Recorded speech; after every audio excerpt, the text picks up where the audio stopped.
Morning, Eddie. Hey Kyle, how you doing? Way home from hockey, so I can only really listen and talk. I can't really see anything yet, but looks like you're doing a little charting this morning. Yeah, I'm gonna do a little chart and a little market update and look at some stuff for this month. So Awesome. yeah, it's the start of the risk on trades. So try to hunt for some of those. Yeah, absolutely. I did end up doing a leap on Apple yesterday. Soon as it kind of passed, I think it was that 40, I think it was 48.6 or something like that. I can't remember the level off the top of my head, but I was like, you know what? I think we've got, a good opportunity here. So I jumped into one of those, but I didn't pull the trigger on any Baba yet. Yeah, Still hesitant there. Yeah, I really like for this month. I don't really want to put too much money in stocks that's not working because there's a lot of stuff that will be working this month. So I want to allocate some of the money to that stuff, right? So a lot of them, like the high growth themes, they tend to fly in November, December, and January. So keep an eye out for that. So I'm looking for a lot of setups that's about to break out, like Blank. I think Blank's going to hit up to the 40s there in the next couple months. So it's starting to break out now. And if 3D has good earnings, that's going to take a really big run too. So, but like I said, they're more risky trades, but they tend to work pretty good this time of the year. So I assume you're going to be doing more Eddies. Yeah, I will be starting to do some of those. The only thing is right now, I've been doing a lot of calls, so I haven't done a lot of Eddies yet because it's just starting. And this year, the market is a little bit different than usual because there's a lot of catalysts coming up in December. Like there's like tapering and there's like interest rate rising and stuff like that they're planning. That could kind of put a slow on the markets, right? So I try not to do too many of those this year. I'm going on still directional but less risky directional. That makes sense for sure. Because when you go in with the Eddies and they don't work out, you end up holding the stock, right? But if you go in with just calls and they don't work out, you're just going to cut yourself up a little bit, right? So it works that way. So you're not using too much margin if it doesn't work out. With the Eddies, you're using a lot more margin if it doesn't work out, right? But you end up with the stock, which is fine if you like the stock longer term. But in November, I tend to like trade a little bit more. So. Yeah, that makes sense for sure. Yeah, there seems I'm hearing some echo. I don't know if somebody has their mic on or something like that, but I'm not sure if it's just me or not.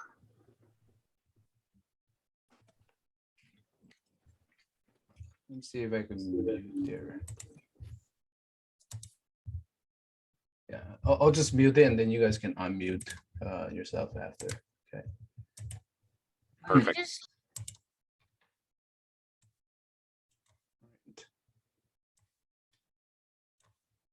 I'm just going to give a few minutes for everybody to come in.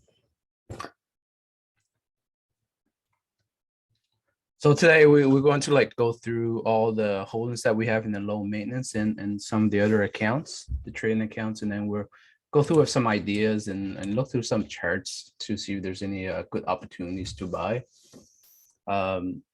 There has been a lot of basing for the past summer on a lot of the high growth names, and they starting to break out now because this is the time of the year for them to run.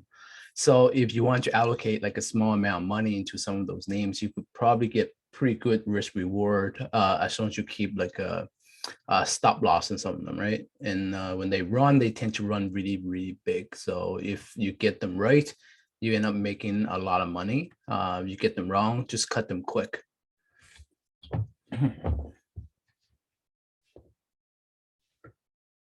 But my favorite play right now is really, I really like Blink setup.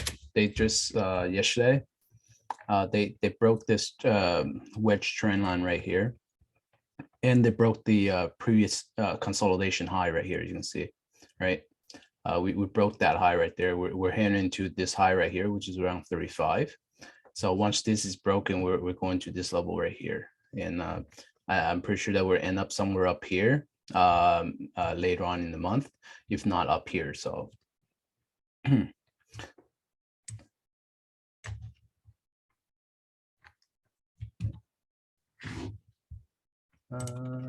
maybe I'll start with a market update.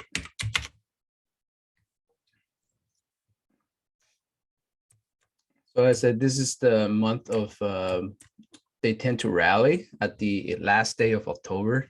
A lot of people like to go into the stocks at the last 2 days in October for the first week of November run. So we're at that. We broke this high here this week. So, oops. So that day when we had that big shakeout, which is right here, I said this is the shakeout before the big rally. Well, that's exactly what happened. They sold it off, shake all the weekends, thinking that it's going to crash, and then we're going to the November rally. So they tend to do this almost every year at the end of the the month. They shake people out, and then they go into the stock and push for it like next week or so. So we're looking for the next leg up in the SPX. If we can break, so yesterday we broke the 4,600, so we're most likely going to hit into that 47.48, and then we're aiming for 5,000 on this thing. So it's going to be somewhere up here. Once the rally is done, it's going to be somewhere in this zone right here. And if that's the case, there's a lot of room to run from here. So see, I'm just going to measure that move.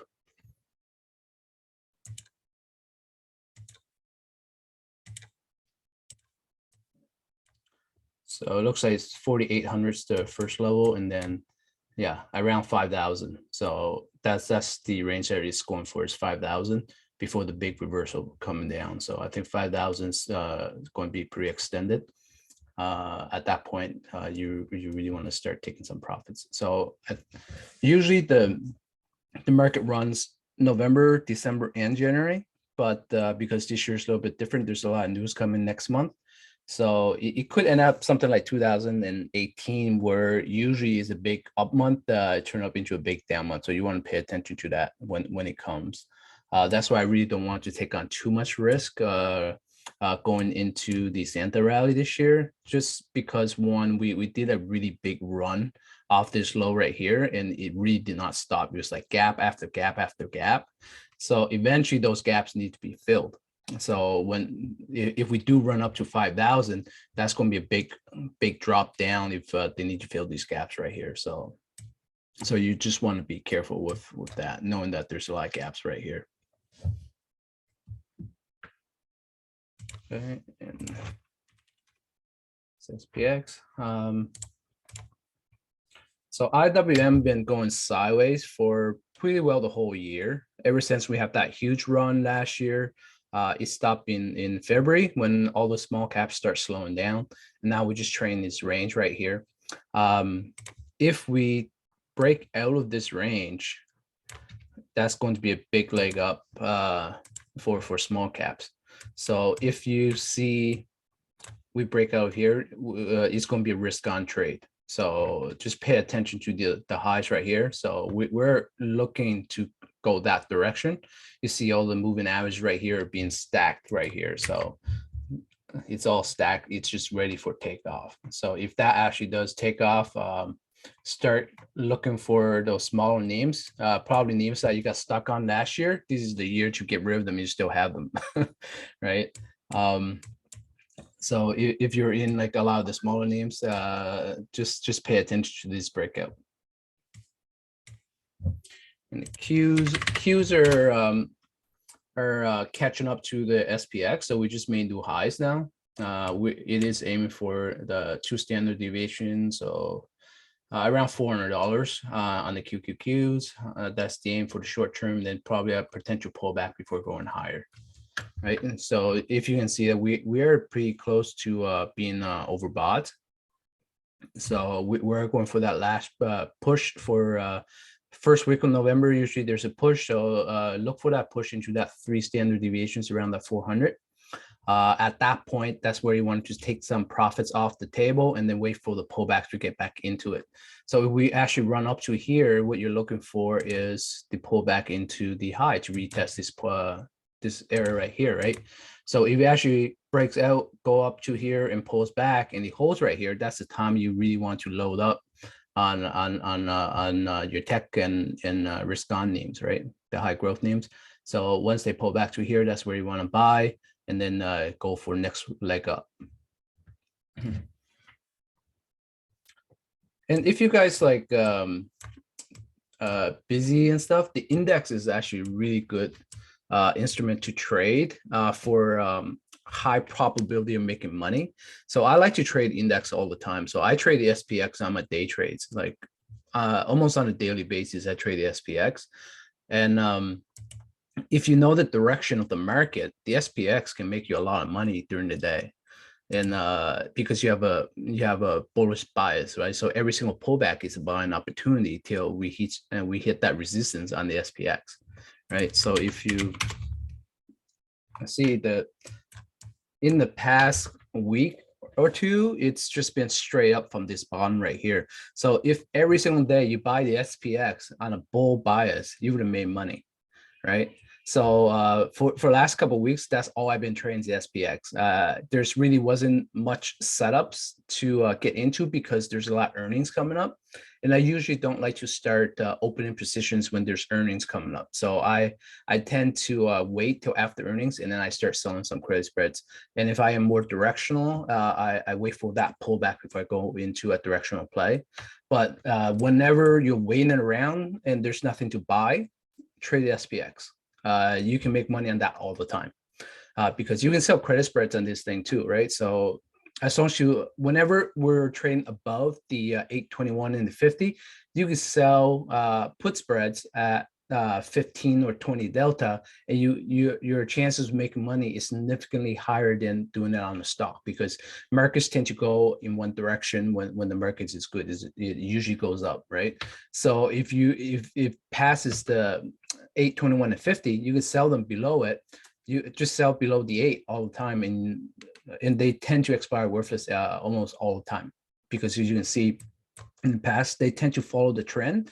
But once the RSI start getting into that overbought territory, that's when you start waiting around till a pullback before you start selling more. And then when on the pullbacks, all you have to do is sell a little bit longer dated one, and they tend to come back, and then the expires worthless because unless there's something wrong with the markets, it tend to go up, right? So the SPX is a really, really good instrument that you can use to make money, and you can size it up when you're selling SPX. Like how you for stock, you can't put any more than 2 or 3% risk on the trade, but with the SPX, a little bit different because there's 500 stocks in here. You're not really buying a stock, you're buying the whole index, right? So you can size up on these trades and just manage it a little bit better, and then you could still make quite a bit of money trading just this one product. So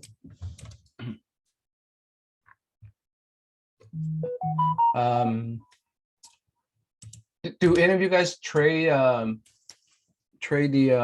SPX?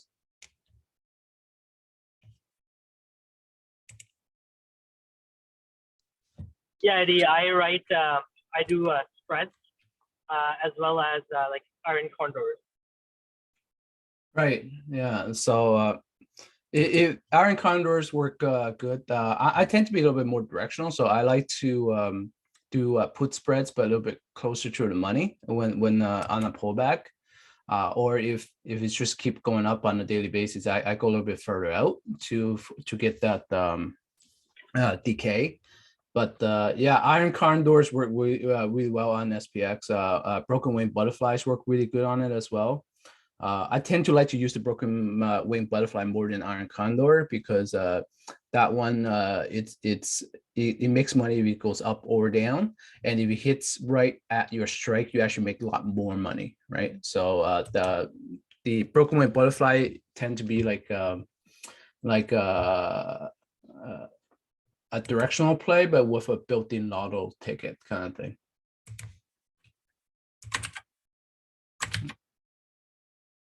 Just give me 1 second. Just need to send them a link. Okay. All right. So we're gonna go through some of the stuff that we have on for the low maintenance trades. So this is Apple. So Apple, they reported they missed earnings a little bit, but you can see we open right at the I'm going to do this into hourly chart on this side.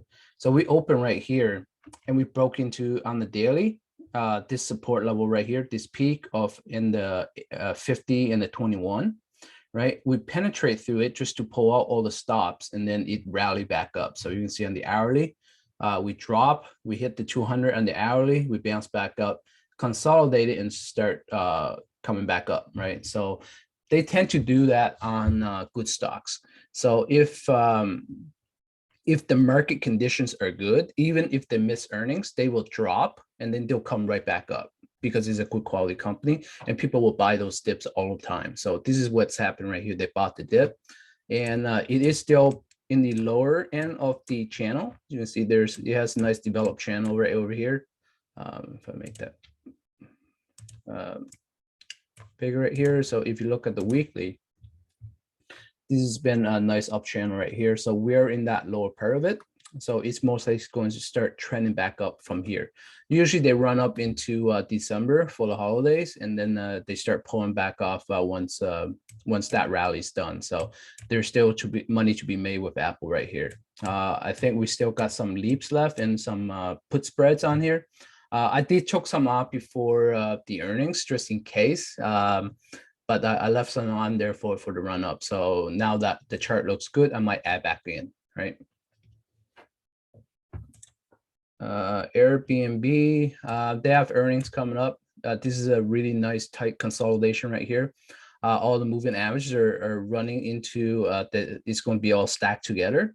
So if the earnings are good, most likely you're going to get a big reaction from here, because you can see this is a big cup, like a double bottom kind of cup and handle. So if he actually breaks this 182, most likely it's going to go all the way back up to test the highs, right? So you want to pay attention to this. But if it breaks down, it breaks below, say 160, then you could go back and retest the lows if we're going higher. So, but most likely with everything reopening back up, this is going to start moving back up instead of down. So. Right. ArcG. So we got into ArcG when it was looking good up here, but it kind of fell and consolidated. It is at this bottom right here, so there is some support right over here. This is a season where these ArcG is more speculative. So those names tend to rally like I said, November, January, December. So if it does, that's it should still run. You mostly come up to about $90 right here. There's a lot of resistance at around 95. So if you actually come back to about this level, this is where you want to start taking some profits, probably on the way up here. So, and if you look on the weekly, if you look at as a whole, this looks like a bull flag almost, right? Like a pennant, right? It goes like this. So it's bound to break out, right? So this is the flag right here. You're looking for the breakout. You want it to go above this $90 range. Most likely will start going back, trending up. These stocks are a bit ahead of their time. So it will take a few years before they actually start making a lot of money. But this is a good time to start accumulating if you want to go in it for the long game. They're still really early, and a lot of them don't make any money yet. But yeah, you definitely want to be in this space. Boeing. So we got into Boeing, thought it could break out, but it actually got rejected. So right now we're testing back into this support area. So we did sold at $200, knowing that it could get rejected and coming back and retest this area right here. It's for December. The spread's in December, so there's a lot of time for it to bounce back up and the trade to work out.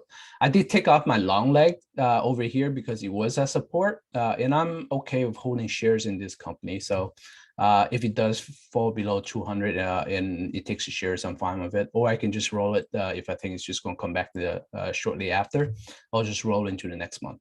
It is getting to towards that oversold area, and it is at a support. So even getting in right here is not a bad entry. So.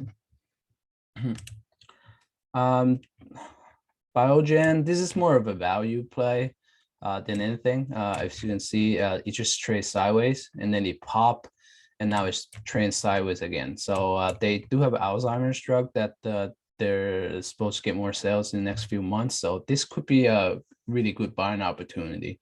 As you can look at the RSI, there's actually a bullish divergence. So the stock price is trending down, but the RSI is actually moving up and the momentum's moving up, meaning this could potentially be the bottom, right? So I actually was thinking of buying a call spread on this thing where it's on a put spread, but I might do that later on to buy a call spread on this once it goes above the 8 and 21. That's the time you want to start buying the call spreads. Right now, you can still trend down because you can see it's still below the 8. So you want to see above the 8 and 21 before you want to go more directional on the trade. That's why I sell put spreads instead. Now, blank. I'm pretty heavy in this stock right now. I got in the low over here. I bought some on the way down, but I bought a lot when it was over here because it was just support that was tested multiple times. And this is the seasonality for it to actually go really high. Earnings is on the around the corner on the 11th. So I did leave some room to buy the dip if it doesn't work out, but usually they tend to run pretty good. And right now, clean energy sector is trending. So most likely, even if they do slightly bad, it can still rally up just because the whole sector is trending right now, mostly because of Tesla. So if Tesla runs up for like another week or two, expect this thing to hit about $45, right? And I will be taking profits on the way up. There's a lot of resistance right here. After 35, I probably want to take some, and then after 37, probably want to take some, and then I'll leave half of it to see if it'll run to 45. And if it doesn't, I'll just cut it if it start retracing back. But if you look at the weekly, this is a very bullish looking chart. It's a nice flag. It has a really nice base right here. So it's looking to make an explosive move into the next leg up. And if it does, this is going to blow up into the next wave, this could be wave one, meaning this is the first part of a giant channel up. So if this is the case, we're likely to hit even $80, but I doubt you'll go that high. But when these names get squeezed, though, they tend to get squeezed a lot. This is a highly shorted stock, so you could create a giant short squeeze on this if momentum picks up. Okay, bots. So I love bots. It's a really long-term hold for me. I've been in this thing like way back. So it's doing really well. We had a nice consolidation right here. It broke out, came back, retest, and we bounced off there. So we're working our way on our next leg up. I have leaps and shares in this thing in my long-term portfolio, but you could keep that. You can trade around these as well. So every single time you just buy on the dips, and then as soon as you make like a higher high and get extended on the RSI, that's when you want to start taking some profits, and then buy back once you start coming down and retest the trend lines. So cat, we just got back into this. It had a nice falling wedge. We broke out the falling wedge to have good earnings. We're in that resistance area right here, but I'm okay to own this stock. If that infrastructure bill works out, they should do really well. So most likely it's going to continue up into a new high if the sector is doing well. So. CGC, this stock, they're waiting on legalization, but if you want to go have a long-term game on this thing, this is time to start buying some. I've been selling puts on this to get the shares. It's trading at 12 bucks. They have still have $1 billion in the bank, and they're pretty well the best in class. So once legalization do happen, these tend to blow up really, really quickly. So if you don't want to miss the boat, accumulate small for a longer term position.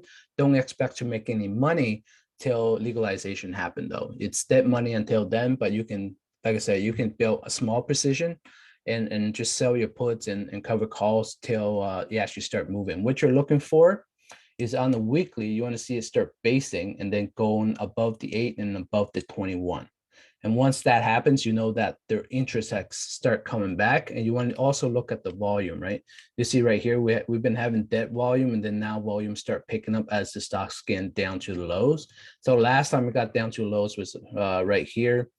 Same thing, you see it was a big drop in volume while consolidation, and then volume start picking up as it's about to break out. So you want to pay close to attention to around this side as well. So once you start flattening out for a little while and moving averages start flattening out, that's the time you want to start getting in a little bit more heavier. Right now, you can accumulate, but don't expect to make money on it yet. Okay, Chewy. So we had a pretty good swing on this thing. So we bought right at the double bottom. So we bought down here, and we had calls, we have put spreads as well. I took half of it off now because we were in this area right here. Most likely it's going to like pull back and created that shoulder. So this will be like a nice inverse head and shoulder, and then we're going to blow up.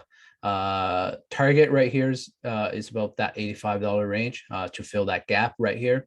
So if we are going to fill that gap, there's still a pretty good leg room up. We got calls on this thing. So if it actually goes up here, that's a pretty good return.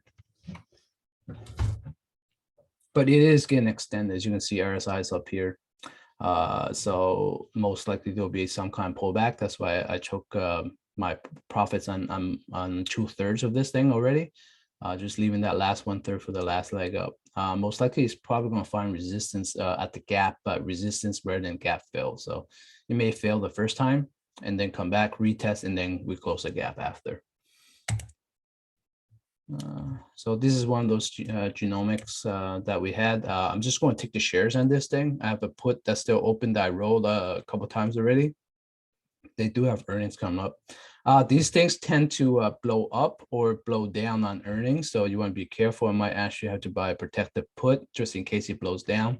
But my position is really rather small on this thing, knowing that the stocks in this sector is really early. But it is at that major support area right here. So if this actually does break the support, it can go down quite a bit. If that happens, it could be a buying opportunity. But right now, I'm looking for this thing to actually reverse around here. Disney's been dead money for a little while. That's why I like to buy sell put spreads on this, because if you sell put spreads just right below this low right here, you've been making money on this thing the whole time, right? I did buy some leaps on this thing, knowing that the vaccinations start the picking up and probably get out of this COVID thing pretty soon. And once that happens, this stock should do pretty well once they open all their perks up. We're heading into earnings. The last few earnings, they kind of dip. So if it does dip on earnings, there might be another buying opportunity. But we'll see what happens when the earnings come out. If it start rallying up, probably going to take my target and move on to something else, because this thing's just been pretty slow moving altogether. DraftKings got earnings coming up. It's trying to form like head and shoulder. There's a lot of support around that $40 zone. If it breaks below the 40, you want to get out of the stock, because if it breaks below 40, most likely it's going to trend down. But if it actually holds right here, it's going to rally into the next leg up. So, and this is also another one of those stocks where they rally in November. So you want to pay attention to see what happens after earnings. EXPI, I still have a fair size position in this thing. I did took a lot of profits already because we got in down here, right? And we took a lot of profits right here because this resistance. So I still got a third position left, but it's still a fair size position. I am looking for good earnings. Last time they blow out earnings, as you can see right here, the volume. It was a big blowout earnings, so I'm expecting high growth for this company. So if they have another blowout earnings, we're going to break out of this thing, and this stock can really run when it breaks out. So if this does break out, you are looking at the highs at 90. So there's a lot of room up there if they have good earnings. Facebook. Yeah, yeah. On EXPI, what's the downside risk? Downside risk, so it's probably going to come back down to around that 44, 40 area at the bottom of the channel. We're in like the upper part of the channel, so a pullback is likely to happen, but you want to see this hold around that 45. Okay, thank you. Yeah. If it holds around 45, it's still in this uptrend, right? So if it holds around 45, it's right at the 21 the weekly. So sometimes you have to look at the daily and the weekly to give you a better picture. So you look at the weekly, it was a big pullback, consolidate, and then we start trending up slowly. And now that earnings, this is a growth company, so you need to see the growth on every single earnings report. As long as they are showing signs of a high growth, they tend to move up. So, and this is a really good company. I don't know if you know anybody works for this company, but they've been growing rapidly, like really quickly. So they're taking like a lot of those old real estate companies client their agents, right? So I have big hopes for this company actually. Right, Facebook. So Facebook took a dip on earnings. I got into it after it consolidated a little bit. So I bought the leap yesterday, bought some leaps. You see there's a lot of volume here. This is a lot of buying volume on the dip. So you see it was small volume and then accumulation volume right here. So most likely this is also the 200-day moving average. It's probably going to consolidate for a while, and then we're going to have the next leg up. They're getting into the metaverse, so that's going to be a big thing in the future. I don't know if you guys are gamers, but that is a really cool gaming idea as well. So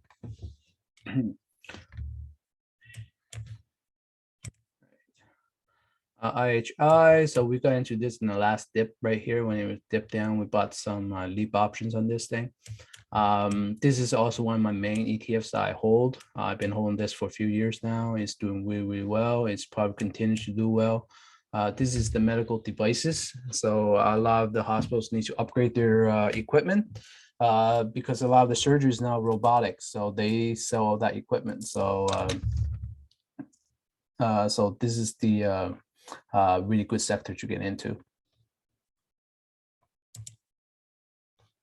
Did that. Okay. This is Lockheed Martin. Lockheed Martin trades in like a range. So I bought at the lows right here. I sold it last time. I mentioned that it was in the resistance area right here. So I sold it. I did a really nice return on the leaps. I just got back in again this week on this big dip. You can see that it dipped and start holding. So once it start holding, that's when I got in just a couple of days ago, I think. And I'm looking for another bounce back up from here. So they do make a lot of money. It's just that there's not a lot of growth right now. Most likely this sector will start picking back up again once the Santa rallies are done. Because usually November, December, January, all the high tech and high risk stock do really well. All the defense stocks start to lag. And then once the tech and the other stuff, the run's done and everything is being way overbought, that's when the defense does really well. So you have to rotate that money once, if your account start looking really good and you're getting too excited and you're getting FOMO, that's the time to take some profits, okay? That's not the time to add. That's the time to take profits and switch to another sector that's been lagging, and then that sector will start picking up. That's usually how it happens. All right. MP Materials.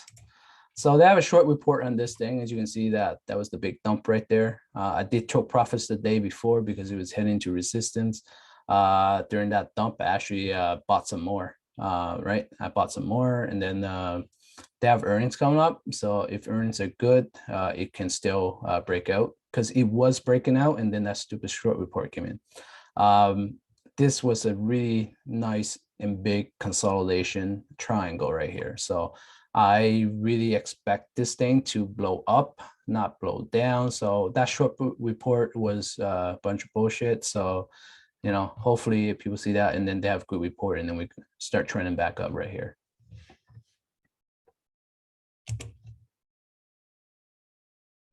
MSCI, they do the ETFs and stuff. This is a really good company. As you can see the chart, super bullish. This is a stock that you can probably sell put spreads on every single time it pulls back into the moving averages. So as you can see right here, we pull back. I'm looking for a breakout on this thing. If it actually breaks out right here, I might actually go in with some calls as well, because when you're buying expensive, good stocks tend to get more expensive. So it doesn't mean that you shouldn't buy expensive stocks. It just means that they're doing really, really well as a company. So if they break out the highs in these big runs up here, that means they can continue to run up even further, right? So all you have to do is have good risk management in place. So if the breaks like the 821.50, that's the time to get out. But before that, just follow the trend. Microsoft. So I traded Microsoft after earnings. I kind of just day traded. I didn't held it. As you can see right here, this is one of the perfect example of expensive stuff getting more expensive, right? Because when they're doing good, they just continue to go higher.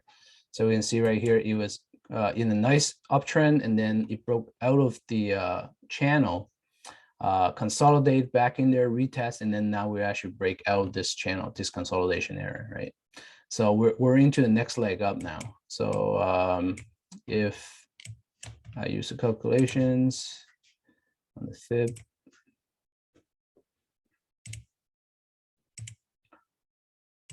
$350 is the first target, and then most likely get into that $400 area eventually.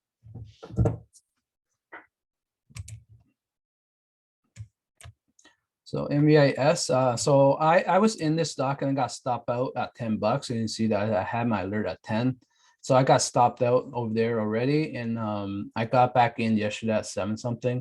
This is a LiDAR company. They're one of the companies that has one of the smallest LiDARs. They're really early in their stage, so they don't have much revenues, but their technology is really good. So in their report, they're saying that 2025, they're looking to partner with OEMs to mass produce their LiDAR. So once EVs start picking up and more sales start to happen, I think this company can pop. This is also a meme stock too. So they tend to get short squeezed a lot. And when they do, they tend to rally a lot, usually up to the 24 area. So you can see the last few times you rally up to 24. I do suspect that that will eventually happen. Instead of 24, it might rally up just up to 16 to this area right here first. So buying down here is risk reward is pretty good. But I wouldn't go too big on it. This is a really speculative stock. It's very small. But if you look at the weekly, it found support at the 100. So that's why I got in right here. Neo. So Neo might have some disappointing numbers for October deliveries because they're upgraded their production line. So there might be a little dip in Neo down to around that $35 area or 37, 35. If it comes down to around 37, I'd be adding more because by next year, end of next year, this stock should be like somewhere between 50 and $60. Once their ET7 start making deliveries and people, if people see what their sales are like for that car, the funds will probably start upgrading the stock. So yeah, just pay close to attention to the stock around the mid 30s. That's where you really want to accumulate for the longer term. I have a ton of this stock, and every single time it dips, I just buy more. So if you have a position in this, you can always trade around it as well. You don't have to bag hold it. So I bag hold half and then I trade half. So every single time it comes down to these lows right here, I'm buying my calls and my leap options because they tend to get very cheap. I actually bought $30 leap options down here for I think was 11 bucks at the time. And those are already up 50%. If they actually go up to like 60 bucks, those things go and print a lot of money. So when they come down here, that's a good time to buy leaps. If you could get like a 2-year leap for like a 30-some% premium, go for it, because they tend to print money once you start rallying up. So, and if you look at the weekly chart, it's just consolidating into a big giant flag. And all you're looking for is that breakout. Once it breaks out, it's going to pick up momentum. So once it breaks out, if you're not in it, you want to add. Otherwise, you're going to miss the boat. NMDM, this is a long-term hold for me as well. I have a very good size position on this. It's 3D printing, so they don't tend to rally like this till one is either a short squeeze and two until they start making some kind of money. So they have about $1.5 billion in the bank. So they're trading at cash value right now because that's the market cap right now, $1.5 billion. So they're at cash value. So they need to deploy some of that cash and actually buy out some companies that can help them make money. You can see that it's getting flattened out right here, right? So once what you're looking for is on the weekly to break above the 8 and 21 with volume. So you can see that volume's been dropping. It's starting to pick up a little bit the last couple of weeks. So, and this is a seasonality for these stocks to get short squeezed and pop. So if this does pop, look to take some profits off around that $9-10 area.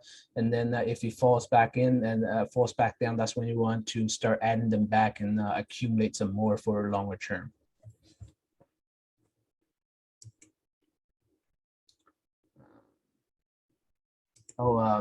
Just to show you what it's like, I'll compare this with 3D printing. So 3D printing was the exact same thing.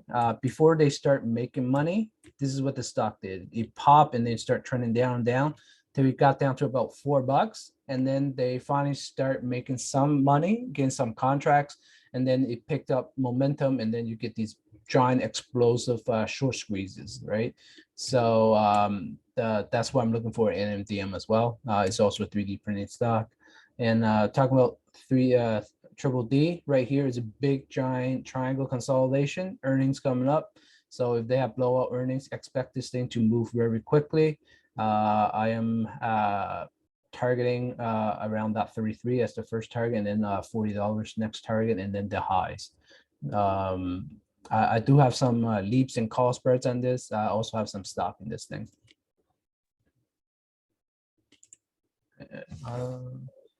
Pen gaming. So we bought up here thinking that we were going to break out. So, but we did get it rejected. So it came down, consolidated, picked up some volume and lost momentum. So right here is creating a big giant saucer bottom. So you have patience. This thing can really give you a good return because once these things come back, they're just going to get flattened out and then they start trending up. And once they do, they're going to go back to the highs at 140. So you want to give this stock a little bit of time.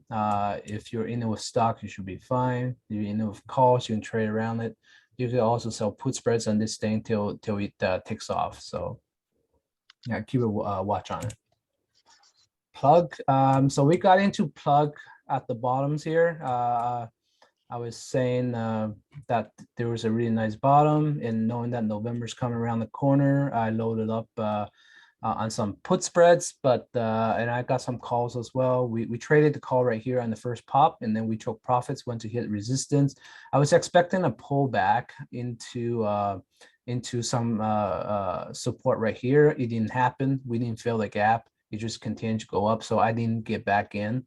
But I did right here. I bought on the breakout, so we did got some right here and bought on the breakout, and I still holding some right now. So if this continues to go up, there's a gap that needs to be filled right up here around that 43, 44 area. Targets around that 50, the first target. And when these stocks get pick up momentum, they tend to fly. So expect a big, huge move if they have really good earnings and a good guidance. So expect this stock it can rally all the way back up to $70 if it wants to. So, but with these stocks, don't hold them. You trade them only because they're really early in their stages, so they're not making money yet. So you want to only trade them, not hold them. So if they rally up to here, don't beg hold them. Take profits on your way up. Have your stop losses in place. If you start losing momentum, you have to get out of the stock. Right. PayPal had a really nice dip on that news. They want to take out pins, but that's over right now, and the stock didn't go back up yet. So this is, to me, is like a buying opportunity for longer term. This is one of the best fintech stocks out there. So if it actually comes down to around this, this is what I call the buy zone. So we're in the buy zone. You can actually start accumulating small here, and then till we start reversing, that's where you want to add. So if it comes down right here, you can add a little bit more, but you want to see signs of a support, right? So you have to see a reversal candlestick or something like right here. It was trending down. You see there's reversal candlestick, and then the volume picked up, right? Reversal candlestick right here, and then it start trending back up, right? What you want to see is actually accumulation volume. So we are getting some accumulation volume right here. Earnings around the corner, so that could have some impact of where this is going. We can either bad earnings, we can break down, or we rally back up. This is a really good long-term hold. So I bought some early, and then whatever earnings happens, if it dips some more, just buy more.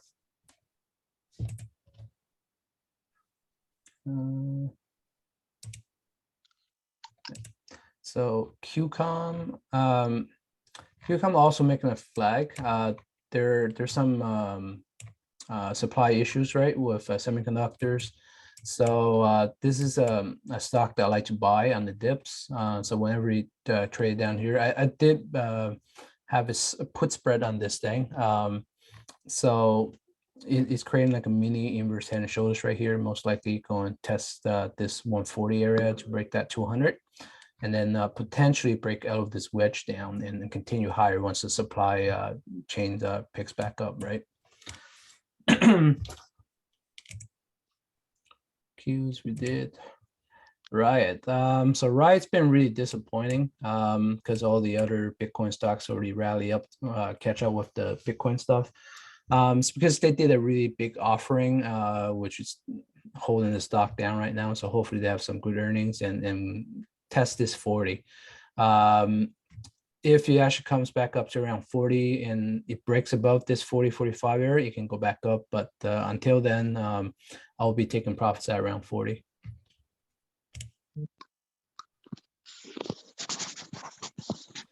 By the way, if you guys have any questions, just stop me anytime when I'm going through these things. If you're holding the stock and you got questions about the stocks, you can ask me. Roku is this is a double top right here. This is the support neckline. So you want to pay close attention to see if this thing will break down or we're going to bounce back up with these earnings right here. So we're looking at guidance. A lot of companies in this sector, every single time they report earnings, it drops. So you want to pay close attention. I do have a starting position in this because it looks like it was flatten out and start moving back up. But it lost momentum at the moving averages, right? So right here, you really want to have good earnings and then have it taken out this consolidation area right here. So it goes above this 200-day moving average, which is about 370. Most likely you'll see 480, right? So pay close attention what it does after earnings. If it's break below this area right here, you want to go short. Break above this area right here, you want to go long. So that's usually how I play these things. SMH. So SMH is also one of my main ETFs I hold. It is at the highs, most likely going to break this high eventually, because semiconductors in like a big bull phase right now. That phase will eventually slow down. So you want to pay close attention to when you actually start breaking down. So you pay attention to the 200-day moving average. Sooner or later, this sector will break down because semiconductors is right now we're at like the peak of that demand zone. Once that peak is done, expectations start getting lower, and that's when you want to get out of the sector. Semiconductors tend to be more cyclical, meaning when the economy is really, really good, high demand, they tend to fly. And when demand starts slowing down, they tend to drop like a rock. So this is really a sector you want to go in and out of. Snap.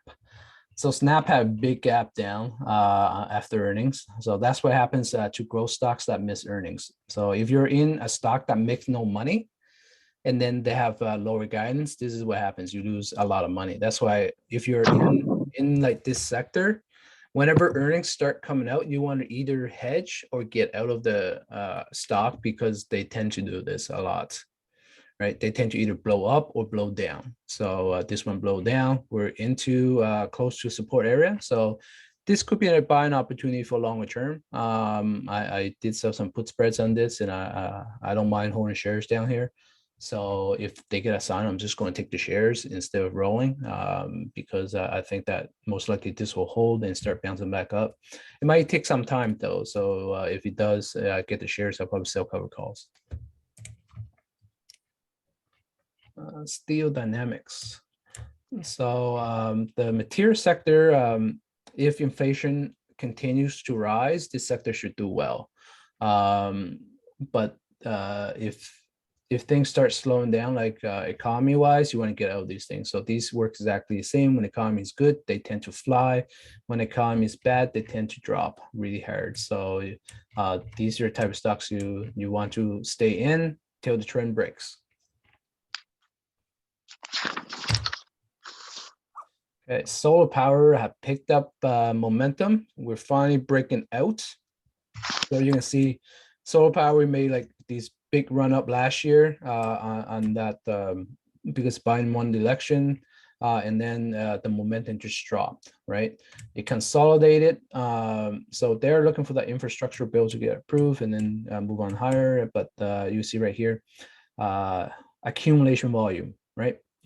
You see right here, this consolidation, there's a drop in volume. And then towards the end of this, they push it down to just take out everybody's stops, because it broke like this wedge right here, choke out your stops, accumulated the shares. You see here, picked up a lot of volume right over here when it got back above the 50-day moving average. It picked up a ton of volume. And then you can see we've broken out of this area now. So it is on its way up. Hopefully we get like a nice U shape up back to the highs. So when this sector picks up momentum, it tends to run really well. So I think the momentum stops, in February. So after January, you want to completely get out of the sector after that. These do have a seasonal effect to them. So when they run up, just look for the trend break, right? You can see right here, we ran up, we broke the 821, that's your exit. So once that happens, just take your exit. If it breaks a 50, get out all of it, right? I do have an alert right here to get into this zone to take some profits. So I have a lot of shares. I have some leaps. I got some puts in my long-term account. So I am going to take some profits once it hits that 105, 110 area. TSM. So this is a really good stock to wheel, because it just does nothing. It goes sideways. So every single time it's down the lows, you can go in with some call spreads, sell some put spreads, sell some puts if you want to. Every single time at the top, sell your cover calls. You can buy long puts, like shorten it, long puts on the way down if you wanted to. But I usually don't short, but I do sometimes. But these stocks right here, they follow this trend.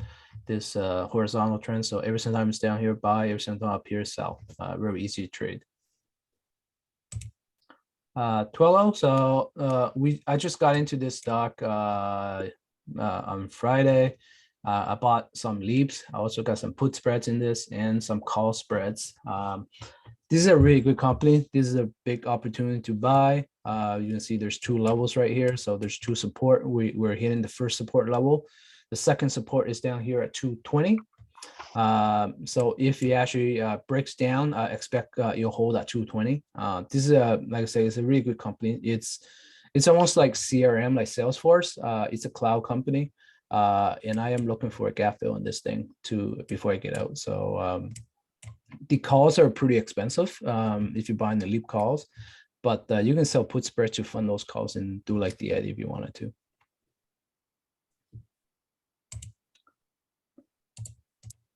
Texas Instrument, it's another semiconductor stock.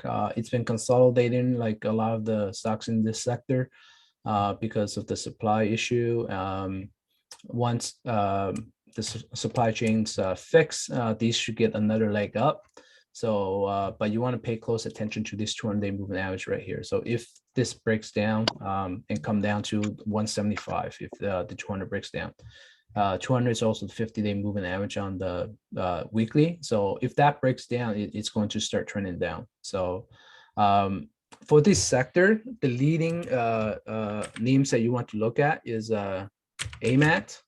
So they make the equipment for the semiconductors. So when they start falling, usually the semiconductor stocks that the designers stuff will start following afterwards.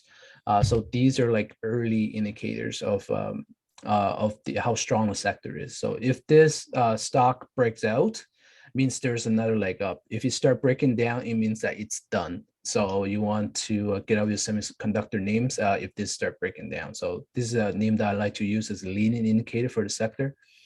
You can see like it's a big consolidation area. So if this breaks out, this can be a pretty big leg up. It could hit up to 180, right? Or $200. So you want to pay close attention to see which direction it wants to go. And Visa. So Visa has a big drop after earnings. If you're long term, it's a nice opportunity to buy and get in. You see there was a lot of selling volume, but there's a lot of buying volume the next day. So people are buying the dip.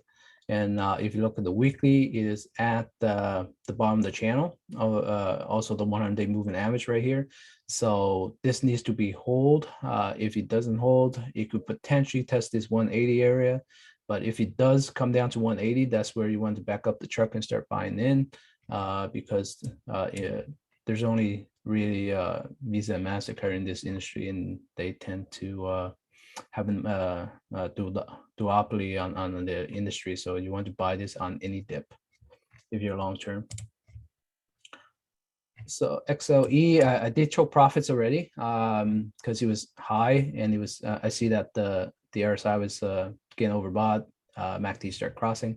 I am looking to get back into this stock, so I'm kind of hoping it just consolidates here and cool off the RSI, and then I'll go back in for the next leg up.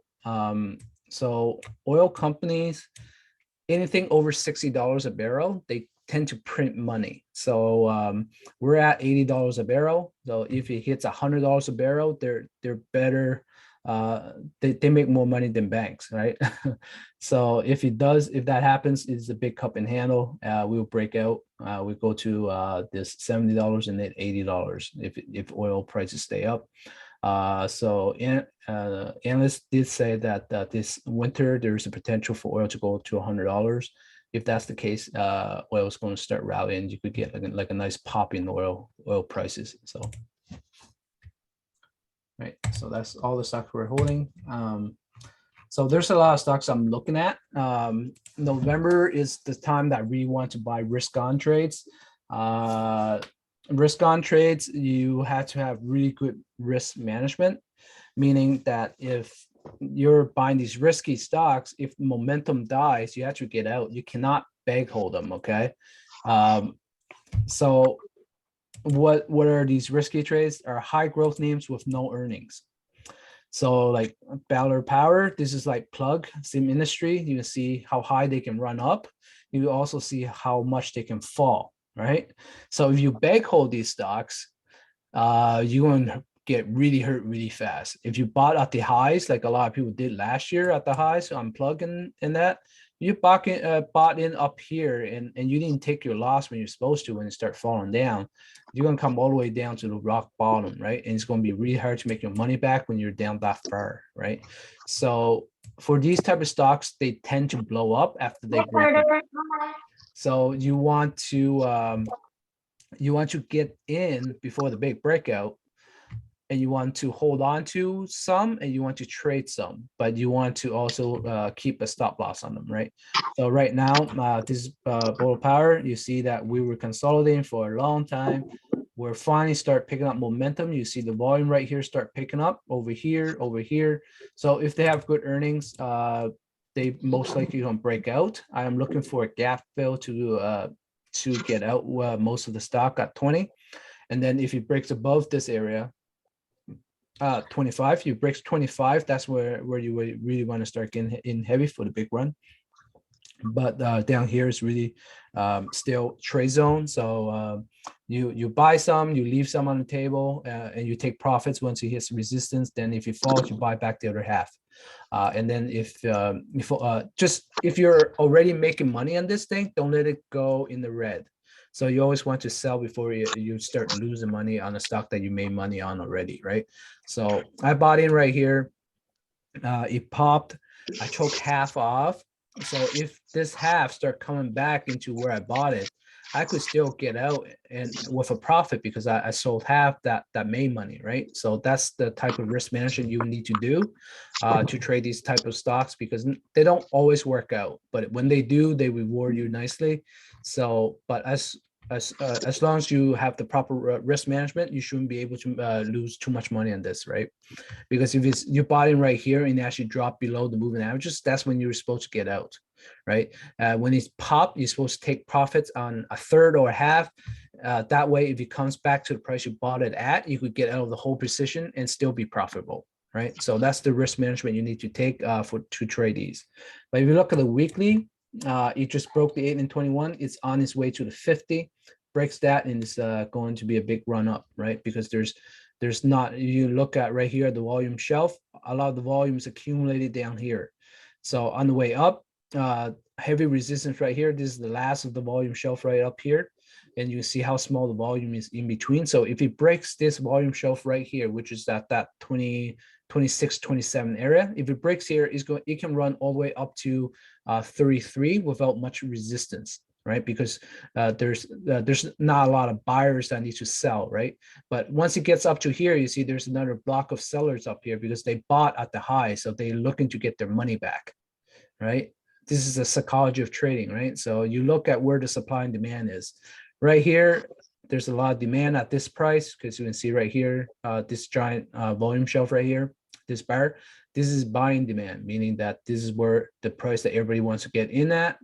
And then and there's sellers in between, from between here and up here. So on the way up, there's a lot of sellers because there's a lot of people that bought in between these areas that is looking to get their money back as well. Once that supply is taken out and demand is taken over, all of this is going to get bought up really quickly. And then once you hit another block of supply, that's when the stocks start slowing down, right? So that's what we're looking for right here. We're getting in, we're looking to get out around this area right here. And then if that breaks, we're looking to get out the rest up here. So blank, we did this earlier, but if you look at supply and demand, right here, this is the last of the supply right here, right? So there's a lot of demand right here. So a lot of people buying on this price. If it breaks below here, it can go all the way down to $13, right?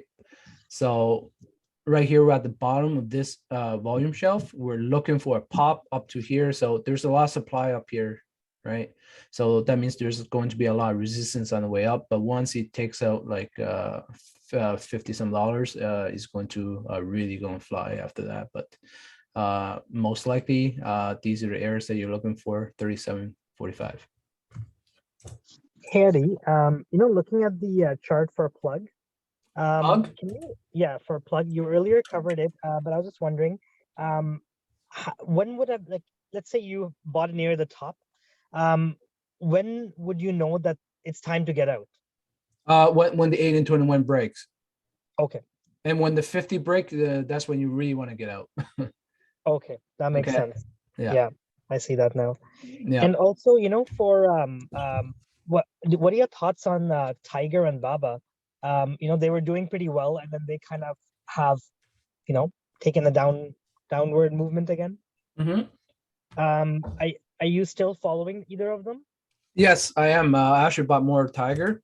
So Tiger, although it's a Chinese company, is not located in China. They're 90% of their customer base is in Singapore and Southeast China. So they have a Okay. 5% 5% clientele in China.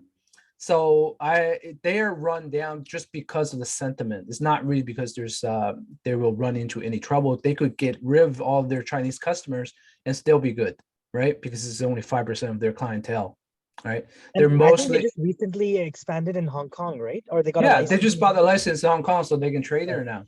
So Okay. that's why it popped, right? And then it dropped down because that sentiment saying that the companies that's trading in China without a license is breaking the law, right? Right. So, but because their clientele is only 5% in China, it doesn't really affect them that much. It does affect a little bit, but people are like way over proportion, right? They're just trading off that sentiment. So usually that creates an opportunity once it comes down, and then people see that it doesn't affect their bottom line. They're gonna go back up, and that stock flies when it goes. Right. So at these prices, at these prices, I can accumulate and just hold on to them because it's like 650 right now. Plus they have earnings coming up. So if they actually have good earnings, most likely get short squeeze to at least $12. So if you're in it around that 12 and you need to take your loss, you can buy some here to average in, and then once it pops to 12, you can sell it and probably get your money back and make a little bit of profit. So Okay. And for Baba, would you kind of wait to Baba, see just what hold happens it. with it? Look, it's an inverse head and shoulder, right? You see right here. This is the head, shoulder, Right. neckline right Okay. here. What you want to see is break that 180. Break 180 is going to 203. You see right here, major supply over here. So this is going to have hard time to break this area, this 210, 220 area. This is the major supply zone, right? So if it does bounce back up, this is where you want to get out of the stock. If you're in it, if you made some money, get out over here. Wait for it to actually break out of it, or come back even more, and you can go back in and dip. But most likely take profits around that 200 to between 200 and 220, that area. And what about adding right now at 164, 165? Adding, well, I mean, you can if you wanted to. It's just that there's so many better names right now that's moving. Yeah. So I'd rather allocate my money on something that's working. And I'll Right. come back to this once those trades are done. I'll come back to this, right? So this Yeah. is not like on my priority list. I mean, I do hold quite a bit of shares in this thing already. I did trim some, right? Because I have the alert ons that I trimmed some when he went up to like 170s. Because I broke even, so I took some off just to free up capital, so I could put on something that's working for November, December, January, right?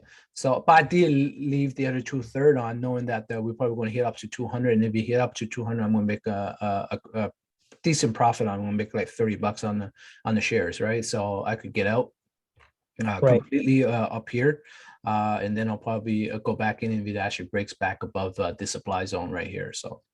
So I have a high average in Baba. I was trying to lower my average. So, I mean, the three options I have is sell credit spreads, sell naked puts, or just buy the equity. Would you recommend one over the other? Yeah, if you're down here, you could probably sell put spreads below the 160 area. It's at 164. Just do a longer dated one so that you have some time to work out. You can also buy calls once it picks back momentum again. So if it goes back above, say, the highs of right here of 180, Right.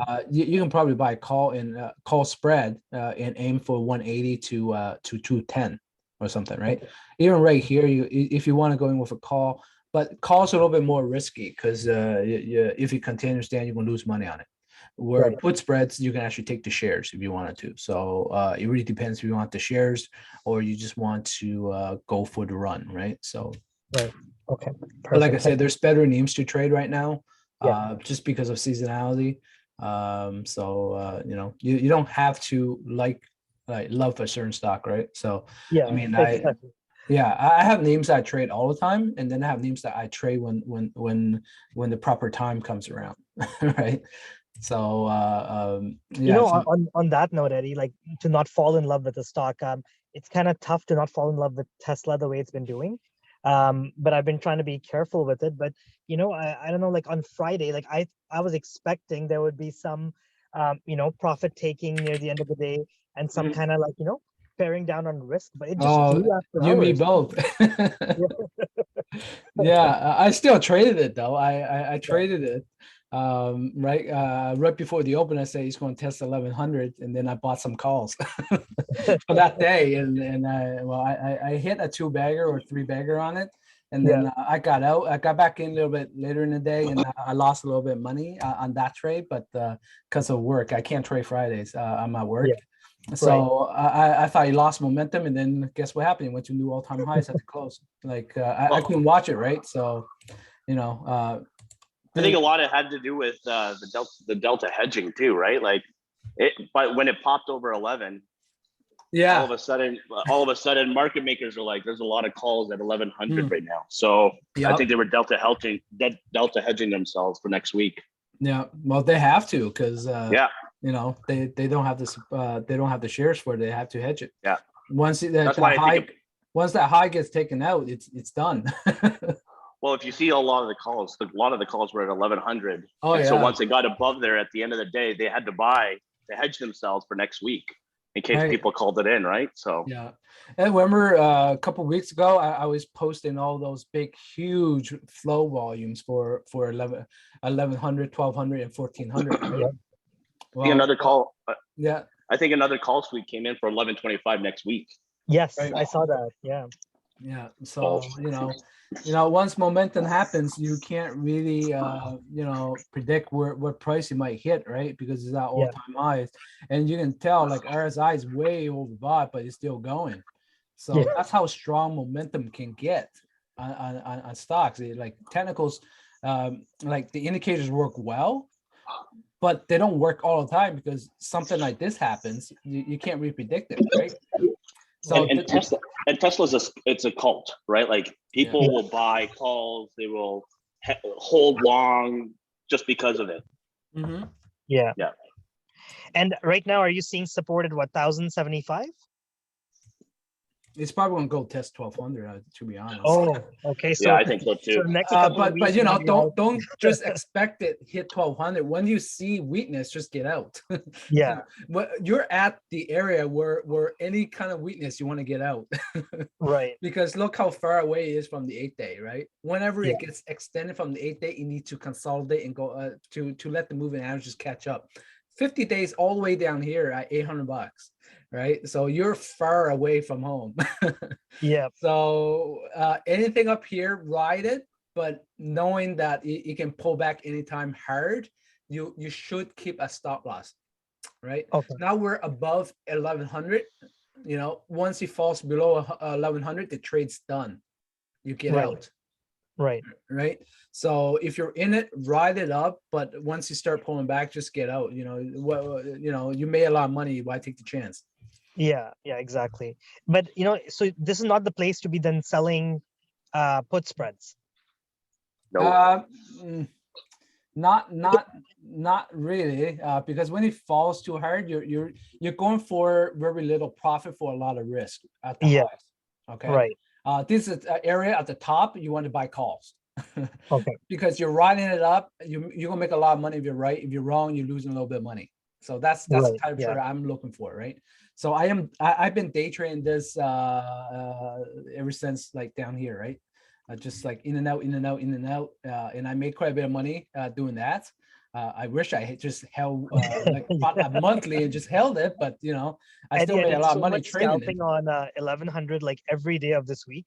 Like this was all Tesla for me. Like 80% of my trades this week were Tesla, but now I'm just kind of paranoid because it's going a lot higher than I expected it to go, and I'm just kind of concerned.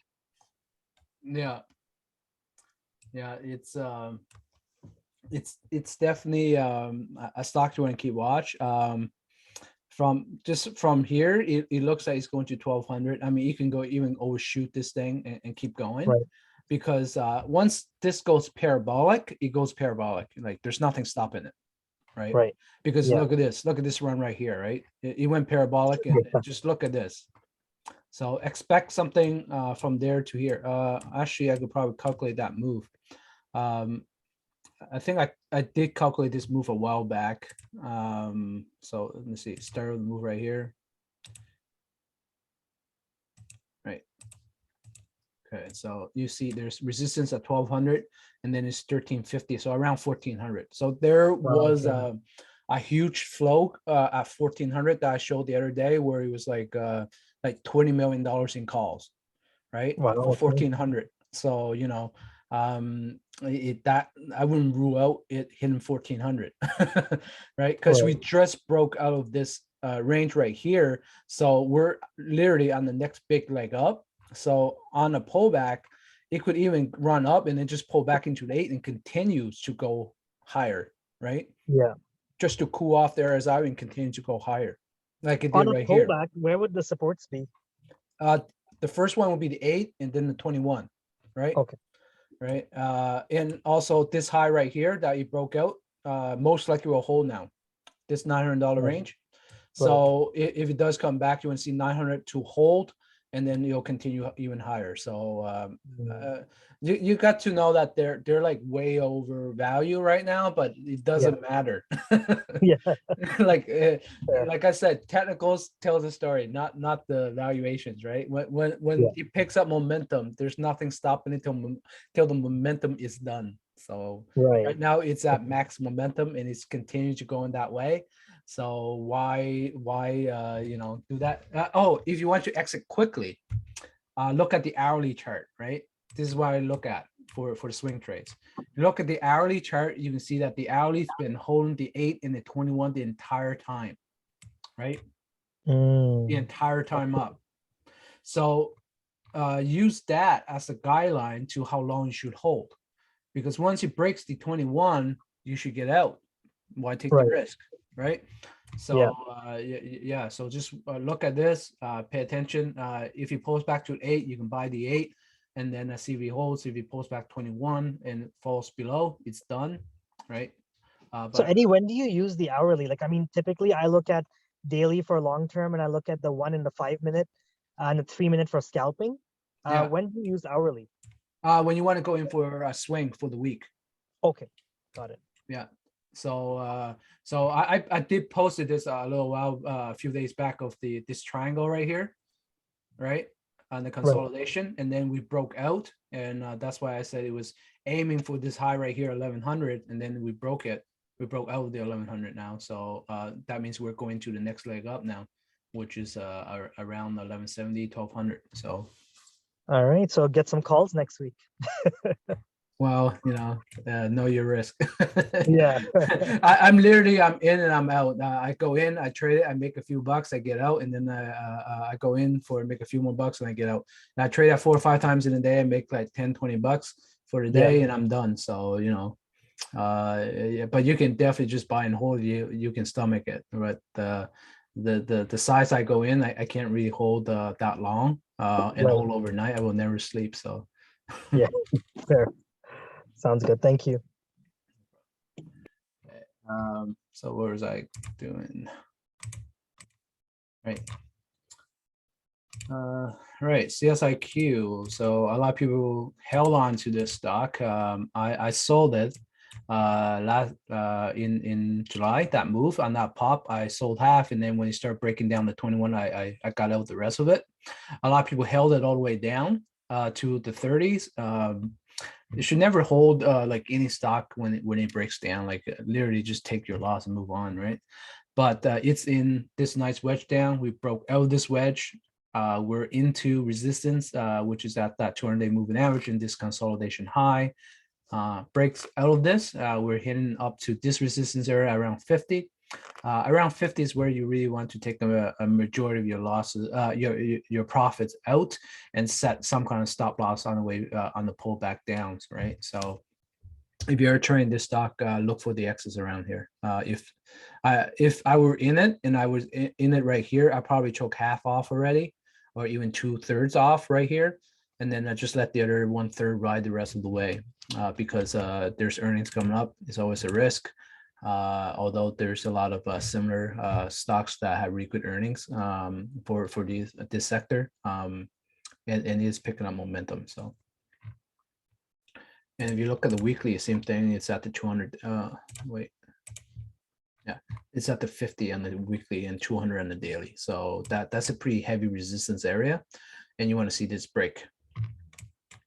But look at this though, it's a giant squeeze on, right? Squeeze on, MACD has a nice flat and it's going to curl up, but RSI is a little bit towards that overbought territory. So if you actually did stretch up to here, most likely that's going to be resistance. Triple D already did that. Facebook already did that. Field sale. So this is the same as in plug, as in BLDP, except for field sale has a little bit more of a following, and it's a much smaller stock and move a lot more. So when this stock start trending, they tend to trend really, really well. So like last year right here, they were it was an amazing trade, right? Because all you did was follow the 8 and 21. It popped too far away from the 8, you sell it, you wait till it pulls back into the 8 and 21, you buy it, pop too far away from the 8, pull back, buy, pop too far away, pull back, buy. And that's the thing that I'm looking for right here as well. So I am looking for the breakout. You see I set my alert right here. I got in on right here. On this breakout day, I got in and then it pulled back. So I bought in some more. I got stopped out actually. And then I bought back some more at around the 7s. And now it's back on the 8. So it looked like it did held the 8 and 21 pretty well right here. So I'm looking for a higher high, which is above the 9. You see that I set my alert right here around the 10. So that's where I'm going to take my profits. And then I'll see if it will break above this. If you break above this, it's going to 13. So I will take my profits right here. But if you start breaking above, I'll add back in and I'll sell another one at 13. And if it breaks above 13, it's going to go. It's going to really run after that. So. And use the volume shelves as your guideline, right? So you see right here at the top of the volume shelves at 1080, which is the 200-day moving average, right? That's the max supply that needs to be taken out. Once that supply is taken out, you have this supply right here, this block right here between 10 and 15, right? So once that's change taken out, there's not a lot of resistance up at this point. So once the massive supply has been taken out, then the demand's going to take over. So that's a trade that you want to be in. Fastly, so Fastly, you can see it was in a wedge down. I think they got disappointed earnings and they got wedged down, and they're at earnings again. So I think that's going to be the guideline for it to either want to break out or go back into trend, into this wedge, right? This is a more risky trade, but Fastly is actually a very good company. They have a lot of future growth. So if you want to go in small before earnings, and then if it falls down, you could just add. Or if it actually takes off, look for the break of $60. If you break 60, then you want to get in for the rest of the ride up. Fubo, so I'm in a lot of Fubo as well. Fubo's in this consolidation phase. So if you look at Fubo right here, it was like a inverse head and shoulders, but it got extended a little bit too far now.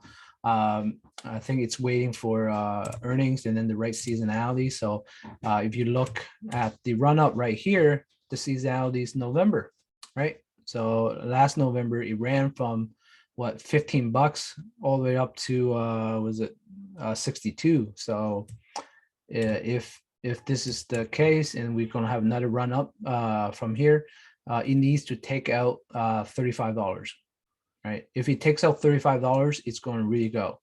I'm looking for around $45 to $50 for my exit, but I will be taking some off at 35 because I got into this during the consolidation right here at the support zone. So sometimes if you guys look into ETFs, look for the breakouts in the ETFs, because when you see breakouts in the ETFs, you know that that's the sector you want to be in, right? So right now, we just look at TAM, which is solar power. So solar power broken out. So you want to be in the solar power space. Now this is clean energy, and clean energy is about to break out. So you want to be in the clean energy space. So this is like plug, EMPH, fuel cell, BLDP, and all of that stuff, right? So you want to be in the sector. And if you look at the ETFs, you can go into the ETFs to see what they hold. So that gives you an idea of what stocks are trending, right? So you can go in with the trend, and if you follow the trend, you'll make money, right? If you just buy stuff that you know, but it's not in trend, you're gonna sit on that dead money for a while, right? So you want to follow the trend with a good portion of your portfolio, and then the other stuff you could like bag hold if you wanted to. That's why I separate my accounts. I have a long-term account, a medium account, and then I have a trading account. Trading account is following the trend, right? And that tends to make the most money. It also has a lot more risk, but that's where that risk management comes in place. If you have the proper risk management, you can jump on these risk on trades and make a lot of money till the momentum's done. So I did myself, yeah. Okay, so this stock here is an oil stock. So I've been eyeing on this thing. When it popped, I was right here is where I was looking at oil, but it was too high, so I'm waiting for that consolidation. So right now we're getting that consolidation. Earnings is coming up. They probably want to beat it. So I am looking for it to come down to actually test this high right here, right? Even right now, I can probably go in, even though it's rolling over. I think that you'll most likely find support at the 50, which is catching up to this price point right here. So if it actually pulls back to here, I can go in a little bit to see if it holds. And if it holds, I'll add some more on the reversal back up, because like I said, I'm pretty bullish on this sector right now. I hate oil stocks and I hate this sector, but you know, I can't argue with money. When it started picking up momentum, as you can see right here, right? It was like no volume, giant volume, meaning there's a lot of interest in this sector right now. So you go where the money's going into. So yeah, when you see giant volume right here, a lot of people are buying right here. There's not a lot of sellers, meaning there's still a lot more room to go up. Invite, so this is like genomics stock. I am looking for genomics to actually pick up some kind of momentum in November, December, or January. If it does, I'll go back into this sector. If it doesn't, I'm just going to leave it. But you can see right here, there's a nice base. All the moving averages are clumped together right now. What you're looking for is a big volume and big candlestick to take out the supply and the highs of the consolidation, and then that's where the rally starts. Right now there's no sign of that just yet.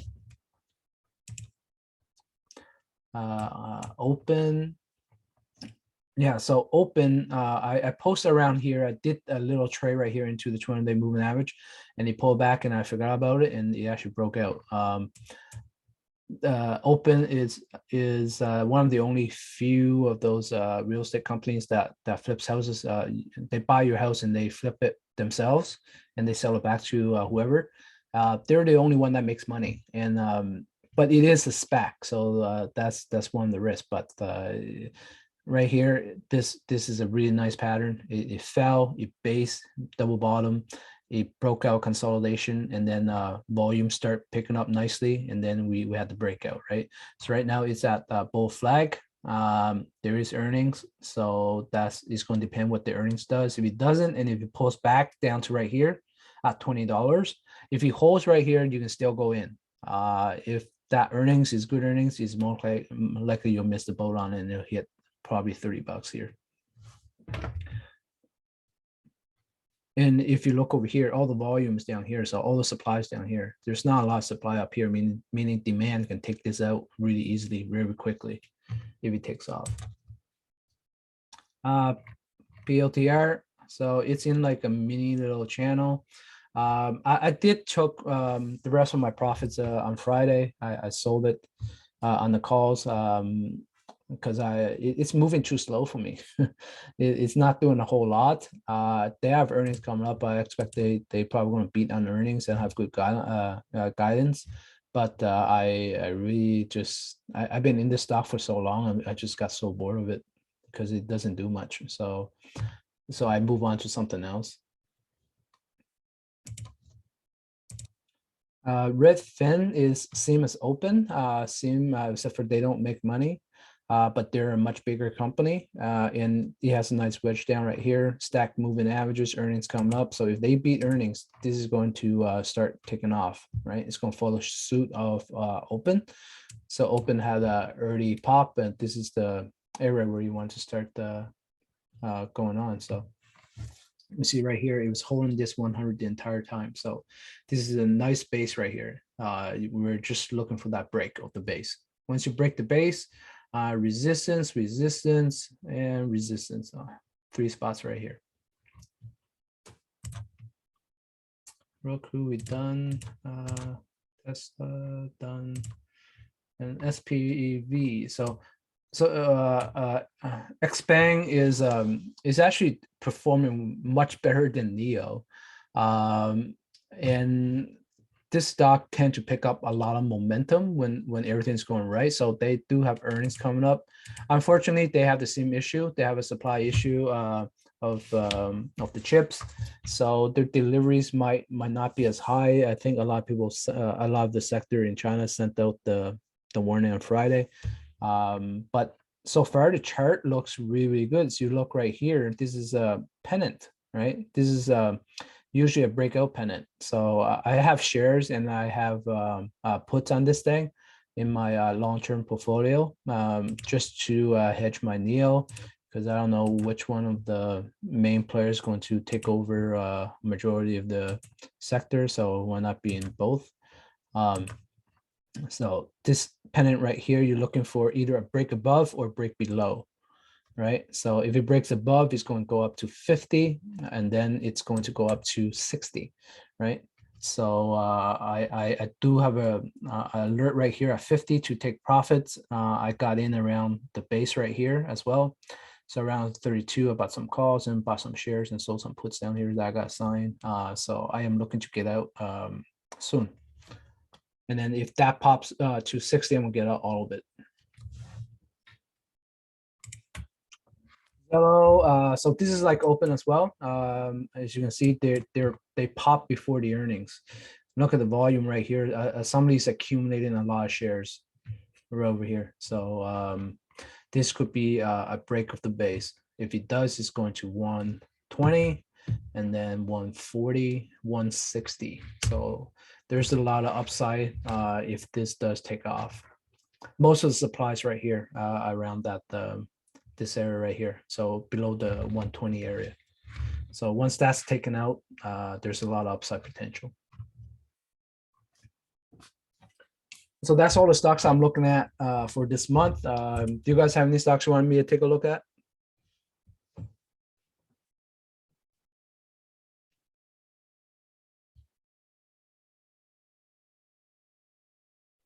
Yeah, Eddie, it's Jim here. Can you look at Affirm, the FemTech? Oh, Affirm, yeah. I tried to get into this stock so many times, so it just keep going. So I missed a lot of it. So you can see right here is actually a big cup and handle. See right here, it dropped. It made like this inverse head and shoulders right here. You see that the head, shoulder. There's a slanted neckline. So like a slanted neckline right here. Right, and then look at this. This is like a classic bottom breakout, right? It's a saucer bottom, and then giant volume, big gap up, and then it just kept following the 8 and 20, 21 all the way through. So that's the type of stock I like to trade. When you see these bottom fishing plays, if you know the company well, if you do your homework, you know the company well. That's you get in early on the stack moving averages, and you get a big pop after, and you just follow the 8 and 21 till it breaks. So right now is at the 8. So if you want to go in, wait, you can go in right here a little bit, and then wait for it to pull back to the 21 to add if it holds, and then most likely continue up higher because they broke the highs. So that's going to be your support now, this high right here.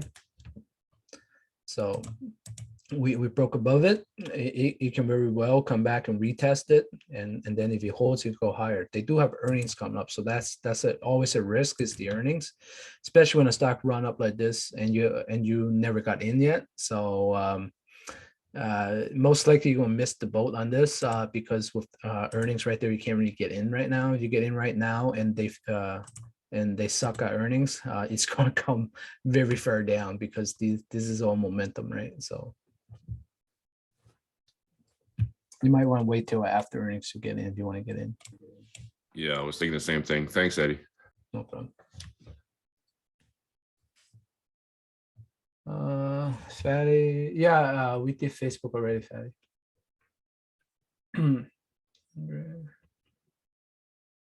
Microsoft, we already did Microsoft, but same thing, right? Microsoft was it broke the highs, and then it tested, and then it at earnings it gap up and continues to go up.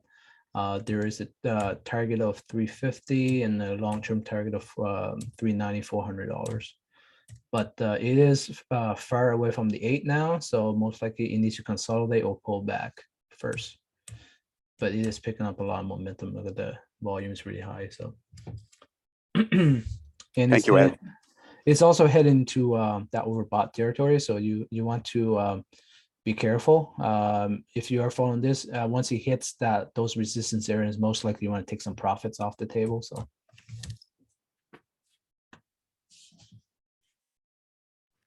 Thank you. No problem. Anybody have stocks that they hold they want me to take a look at?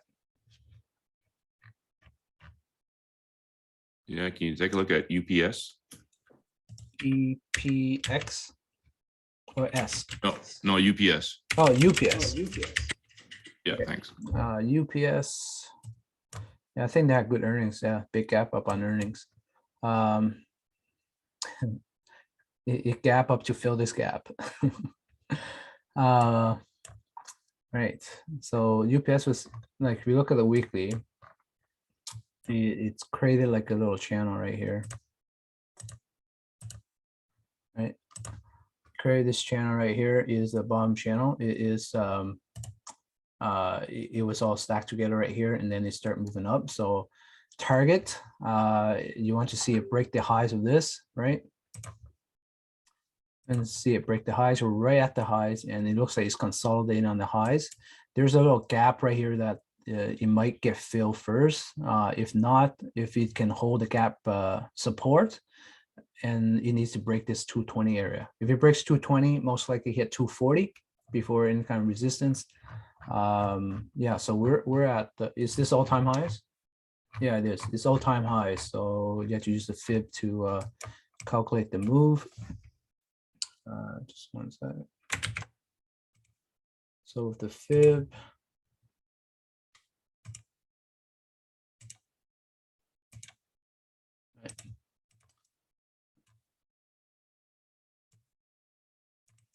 yeah, so yeah, 240, and then at 270, 280 after that.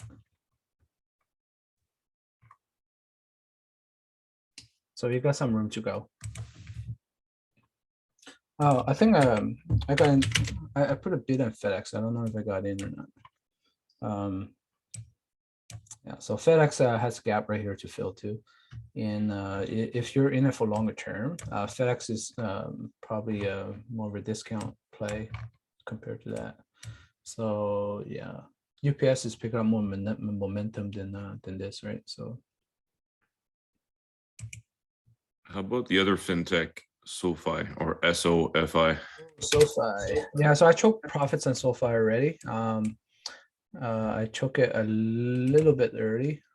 just before you hit resistance. Okay, so yeah, so you look on SoFi, it's in like this wedge down. We did hit that resistance, right? We hit that resistance on top. It looks like it wants to break out of that resistance, so earnings are going to be a big thing. As you can see right here, we're inside where all the moving averages are above. It's consolidating just sideways into earnings. So most likely it's looking to see what's happening with earnings. If it breaks out, there's a lot of up room because there's really nothing in the way of, if you look at supply area, we're above all the supply area, right? So there's no volume up here. I mean, there's nothing getting in the way of it to break out and go sky high, right? It is a momentum play.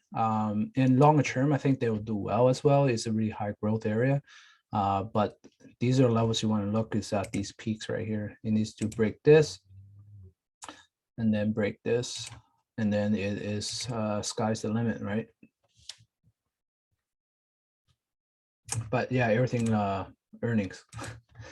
See, this season is really good trade, but there's so many earnings coming up that it's kind of like blocking me away from trading some of these stocks because of earnings risk. So yeah, you can always go in like small and then wait to see what happens with earnings, because if you go in small and then it doesn't work out, you're going to lose a little bit of money, right? But if it does work out, at least you can let it ride a little bit longer to make a bigger profit with a smaller precision, and you can add on to it after the breakout. Because if this were to say to break out and you got in right here, well, if it breaks out to like say 23 or 22 and you want to add, well, you bought at 20 and you bought at 22. So if you bought in like 300 shares right here, you can add 300 shares up at 22 and just set your stop at halfway through. Then it's a risk-free trade with double the amount of shares you have, right? Because you got in at 20, you made money between 20 and 22, and you bought more at 22, but you set your stop at 21, right? So the profits from $2 on the 300 shares right here, and then you added on another 300 shares, which is double your precision size now. But if it comes back down, all you did was lost the profit of the first 300 shares, which means you got out of the trade break even. But if the trend continues to go up, you want to make twice the amount of profits without any risk at all, because your downside was protected by the profit of your first 200 shares. Does that make sense? Yeah, got it. Thanks. Yeah. And that's really the best way to trade, is use your profits as protection for the downside. So that's why I like to use trenches when I go in and out of stocks, especially when I'm going in for like a longer swing. I always go in with 1/3 and then I add another 1/3 and just set a stop using the profits on the first 1/3. So.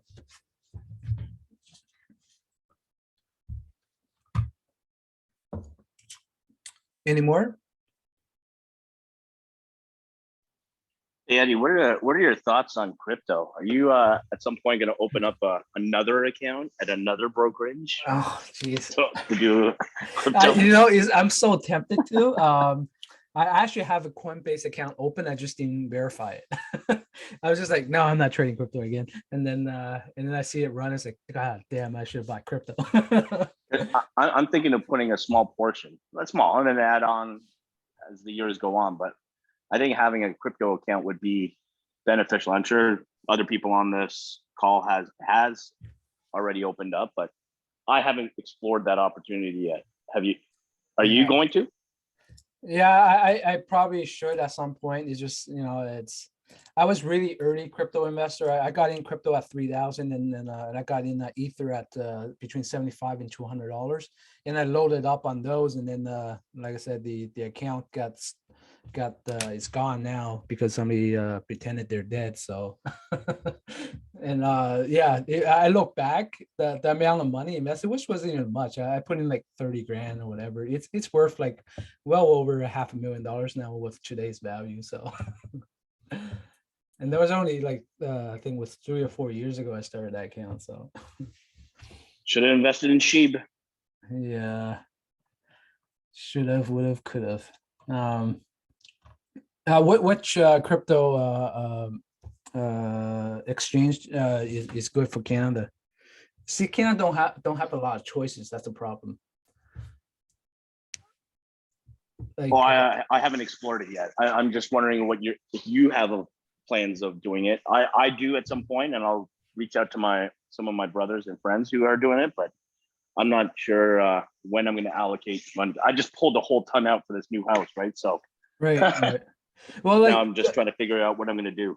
well, the thing for me is it's already up a lot. So what's the upside from here, right? So if it goes to say $150,000 on Bitcoin, so what's that? That's only 3x, 300% return. So I can make 300% return with stocks pretty easily without the volatility and without going into a separate exchange, right? So that's why I look at. And if I could trade options on crypto, I definitely would do that instead of just buying crypto and holding it, because with 300% to me is unattractive for a long-term play, because I could do that with stocks, right? But back when it was at 2,000 and Ether was at 200, and I think that you can go up to 10,000. Now that's a whole different story, right? That at that point I could load up on it. But right now, where it's so high, I look at it is the risk is more than the reward. And if there's any kind of government interference with it, it can really drop. So, for longer term, for me, like, it's just another headache for me to try to keep track. Or I can just trade stocks and make that 300% just as fast. So if not faster. Speaking of options on crypto, are you still doing anything on Mara and Riot? I still have a Riot Precision. Yeah, I should really split that. I have both Riot and Mara, and then Mara wasn't performing, so I switched it all to Riot. And when you know it, that's when the game switch. Yeah. Yeah. So yeah, I have a lot of Riot. I think my cost base is on different accounts. I have some at 20, 25, and I got some at 35. So it's in between, I say 30 average. So I am looking to get away from it now because the trade's not, I don't find it's great. It doesn't have the premiums like it was before on the put side to make it worthwhile for the risk. But I mean, I would still trade it, just that I wouldn't concentrate on it. Because I find that because there's more products coming out now, that these miners, they don't get the same attention as they used to, right? Because before, the only way to invest in crypto is through the miners, but now there's ETFs, there's exchanges, and you can buy the actual crypto with a wide variety of exchanges now. So that take away a lot of the investor flow from these stocks, right? Thanks, Eddie. Okay. Yeah, you can see that. Look at the volume drop, right? Over here, there's massive amount of volume right here. It's flattened out, although there's some accumulation volume right here, right? So there looks like there will be a move, which is let's say around that 40, which I'll take my exit and take my small profit around 40 because there's accumulation volume right here. So there will be some kind of a rally into this right now. They're a leg or two, so once they get short squeezed, if it can break this 40 45 area, is going to go back to 60, but I wouldn't count on it.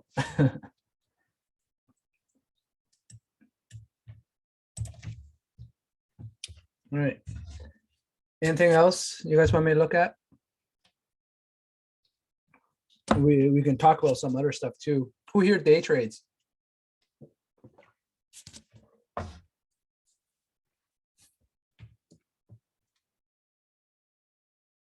You want to show us a few of your tricks for the day trades, Eddie? Yeah, I'll show you my setup. Yeah, the VWAPs and the pivot points. Yeah, so I've been day trading a lot lately because I start taking a lot more time off, so I can day trade more. So I usually day trade Monday and Wednesday, and then Thursday and Friday I still do some, but I work Thursday and Friday. But Monday and Wednesday I do a lot of it. So my picks on day trades I need to pick high momentum stocks, or I'm just trading the SPX. So SPX, I could trade this all day long. And like I show you the SPX chart, the last 2 weeks been just like printing money. It's like free money for me. And with SPX, the contracts are so cheap on UDTE, you can make 2 or 3 times your investment in a day if you actually have the balls to actually hold it. But I trade it. So what I'm looking for is I go for the support and resistance on the day trades. So right here, say if I got a gap down, I look at where's the gap down into. So I look at my levels the day before, right? So I look at a few days to see where is that volume. As you can see, the volume is right here at that 45.75, right? So right here, it gapped down into that 45.75 area. Also the S1, which is support 1 on the pivots. So you want to look for it to actually hold this area. So as soon as you see it hold and go back above this S1, when it gets penetrated and go back above S1, and then above the VWAP, that's when you want to go in.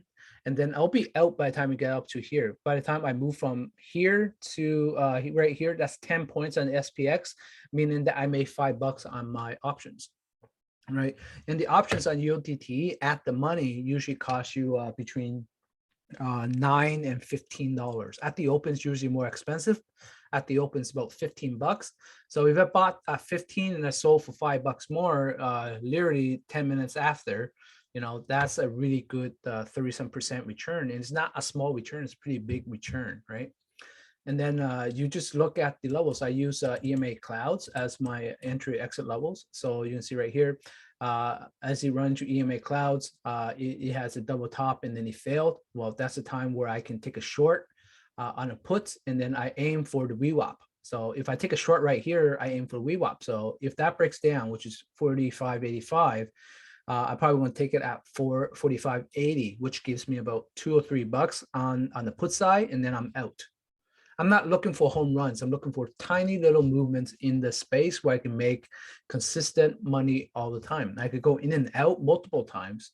And you are in my Discord, right? My own Discord. You see that I post all my trades over there, and I go in and out like sometimes 10 to 20 times a day.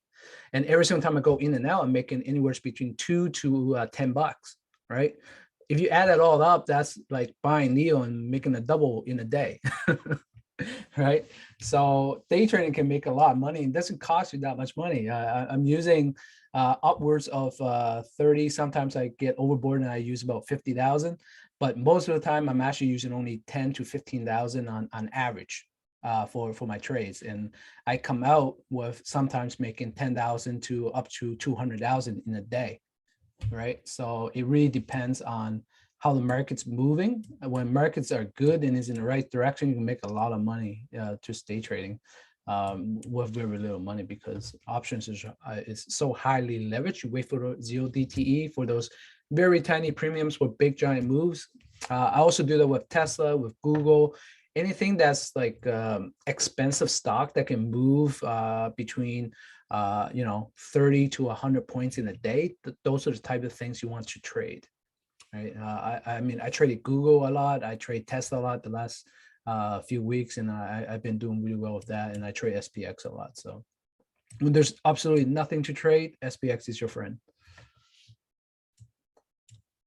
And like these moves right here, where if you catch this consolidation on the VWAP and you see like a big giant break of the candle of the consolidation, right? That's your entry point. And then if you follow the EMA cloud, right, you can follow this cloud. You have the stomach for it. You can just follow this whole cloud and then take the exit right here, and you made yourself a substantial gain right here, right? Because right here, if you enter on the break, which is say 45.80, 45.82 right here, you could have got up to before the break 45.92, right? So that's $10. That's 5 points on the options, $5 to $7 on the options. And right here, if you catch this move as you fall into the 50 cloud right here, and then you follow the EMA cloud once again, that's 45.92, breakout right here, 4,600. So you could get another $4 on that little break right here. And like as the day goes by, the options get cheaper and cheaper. So at the last hour, this last hour, I actually missed this. I seen this and I was like literally 2 minutes from buying this. At the money, my 5 points out of the money, the option cost was $2. It finished the day at 15. So that would have gave you a 5 bagger in the last hour if you bought and just held. I like I said, Fridays at the last half an hour is really volatile. Either it drops a lot or breaks a lot, right? So if you see right here, it made a double bottom at the VWAP. That was and then you get like this consolidation right here, and then the big candlestick right here to take out this consolidation right here. 45.93. It went up to for as high as 46.08. So that would have made you a ton of money with very little money. So Hey, Eddie, yeah. can you tell us that cloud that you're hovering over? What indicator is that called? EMA Cloud. EMA cloud. Okay. Yeah, by Ripster. Okay. And the 2 bottom indicators you got there, what are those? These it's not necessary to use these. This is just a MACD, but I have it highlighted every single time we cross, so I could get a better visual. So EMA clouds is same as the moving averages that we use. It's just that it's more colorful, so that it's easier on the eyes. When I just look at it, I know exactly where it's trading at, versus then a bunch of lines there, right? So and same with here, the whole idea is just to have the lines there. This one, Yeah. I forgot what this is called. SPX intraday mood. So this basically just tells you are the ticks are up or down, how many advancers and decliners, and if the trend's accelerating or decelerating. But it works almost like a RSI. But sometimes I use this instead of having like the ticks on another screen. I can see the ticks right on here. So ticks means how many stocks in the exchange that is taken up above the negative ones. So if it's at 140, it means there's 140 stocks more going upwards than it is downwards. It's taken up. Same as advancer and decliners, is the same thing. Yeah, these are called internals. I used to use them a lot, but now I don't. I just make it simple and just use EMA clouds. I use price actions first. I look at this last. So if I see something's happening at the price action, say right here, it made a double bottom, then I look at what's going on right here, right? Right here, it was oversold at the VWAP, right? Oversold at the VWAP. So that chances are this can be a bounce area. So what I'm looking for is a candlestick that will take out this consolidation, right? So, and then the clouds right here, right? So you can actually enter right here, and then most likely you end up taking a stop because there's it got rejected on the EM cloud right here. So it tested twice. So right here, once again, the stock went lower, RSI went higher. So that's called a bullish divergence. So this is the real one right here, right? Because you can see this dip, oversold, bounced back up, lost momentum, came back down, tested, but the stock went lower and the RSI stay above the oversold area. So meaning there's relative strength right here, meaning that this is the area that people can buy. And then you just wait till you actually get a bullish candlestick right over here and break above these EMA clouds right here. And that's your entry point. You bought right here, you can ride this whole thing up. Like I said, towards the end of the day, options have no extrinsic value left. There's very little extrinsic value left. So anything you buy, you're actually buying intrinsic value almost, right? So if it's trading right at the money, you're not paying that much premium.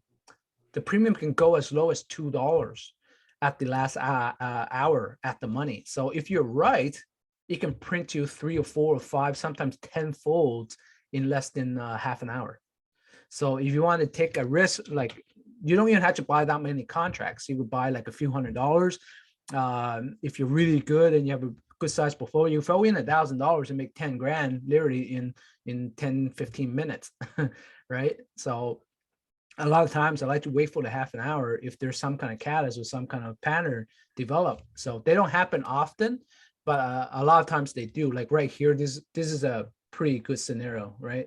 We're at the end of the month knowing that there will be a lot of buy-in because on the first week of the the month, the funds tend to buy everything up because it's a whole new month. They need to get into new stocks.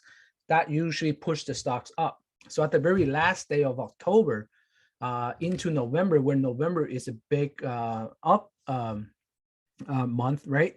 They get in at the end of October. So when you see patterns around the VWAP towards the end of the day, just before the big month, that's where you really want to start getting into the stock at the last, take the chance at the last half an hour to see if there's any kind of direction change.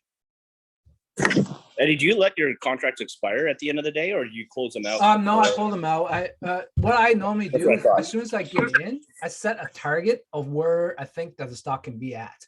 And I usually set it slightly on the higher end, just in case it gets hit. And if it doesn't get hit, what I do is I do a market order to sell it before it gets hit, if I see some kind of weakness, right? So usually when I ride these, I get paper hands, I get out on the first red candle. So right here, I would have been out. Right, if you have diamond hands, you can stay till EMA gets broken, right? But usually what I do is I just get out on the first red candle that I see. So, and even from here to here at $2, right? If it come up to here, I would have made about $6, which is a 3-bagger over here. So 300% in what right here about 10 minutes time. So that would have been a really good trade. And if you look at over here on this side, right, on the 10 minutes, this has been up the whole 10 minutes, right? If you use a longer time frame and you can diamond hand this thing like all day, you can see that it consolidated right here. It went above the EMA and it stayed above the EMA in the 10 minutes the whole time, right? And it got rejected twice right here at the top of this volume shelf and also the R1 on the floor pivots. So that would have been your profit target, right? When you see that double top, when you see a double top and get rejected, most likely you take your profit right here anyways. So if you caught it right over here on the entry, say 45.85, and you got out right here at 4,600, that's 15 points. If you have options, that's probably anywhere between $10 and $12 on the options, right? So the at the entry right here is the options probably going at the money. It's going to cost you about $12 at a time. So that's a double for the day, right? So you actually use multiple time frames to see, right?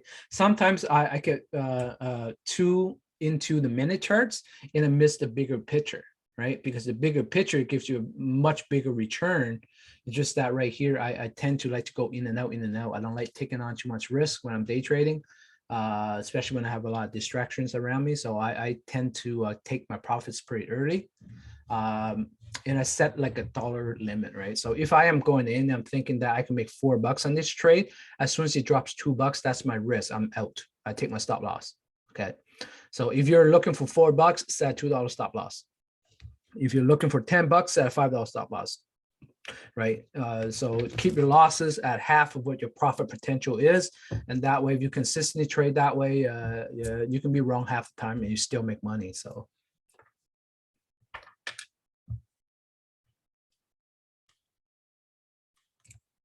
Right. All right. Any more questions? If not, I'll call it a day because I have to go do some stuff now. So. Thanks a lot, Eddy. All right. Pretty well done. Good. Thanks for seeing, guys. Next time, if I have time, I'll throw another one of these things on. I'll try to do one a month if I could, but my times are pretty strapped right now. So. Yeah, Eddy, this session was great. Really appreciate it. No problem. See you guys later.